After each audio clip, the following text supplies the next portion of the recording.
તો ખેડા નડિયાદના ધારાસભ્ય પંકજ દેસાઈના વિપક્ષ પર આકરા પ્રહારો જોવા મળે છે। ત્યારે નડિયાદમાં ચૂંટણી પૂર્વે 50 કરોડના વિકાસ કામોના ખાતમુહૂર્ત સાથે રાજકીય ગરમાવો જોવા મળ્યો। તો નડિયાદ મહાનગરપાલિકાની આગામી ચૂંટણી પૂર્વે શહેરના માર્ગોના નવીનીકરણ માટે 50 કરોડના કામોનું ખાતમુહૂર્ત કરવામાં આવ્યું છે। તો પીજ રોડ ખાતે યોજાયેલા કાર્યક્રમમાં ધારાસભ્ય પંકજ દેસાઈએ શહેરના પૂર્વ અને પશ્ચિમ ભાગને જોડતા નવા ફ્લાયઓવરની જાહેરાત કરવાની સાથે જ વિપક્ષી નેતાઓની કાર્યપદ્ધતિ પર આકરા પ્રહારો કર્યા હતા। તો નડિયાદ શહેરના પીજ રોડ સ્થિત રામદેવ પીર ચોકડી ખાતે માર્ગ અને મકાન વિભાગ તેમજ કોર્પોરેશન દ્વારા વિવિધ પ્રોજેક્ટ્સના લોકાર્પણ અને ખાતમુહૂર્તનો ભવ્ય કાર્યક્રમ યોજાયો હતો।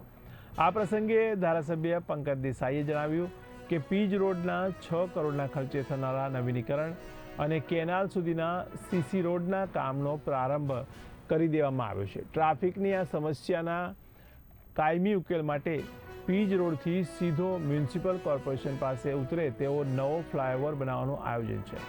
તેમણે ઉમેર્યું હતું કે મહાનગરપાલિકા વિસ્તારમાં કુલ 50 કરોડના ખર્ચે રસ્તાઓના કામો હાથ ધરાશે, જે શહેરના આધુનિકીકરણમાં મહત્વની ભૂમિકા ભજવશે। વહીવટીતંત્ર દ્વારા છેલ્લા 14 મહિનામાં 400 કરોડના વિકાસ કામોને વેગ આપવામાં આવ્યો છે, જે સરકારની વિકાસ માટેની કટિબદ્ધતા દર્શાવે છે।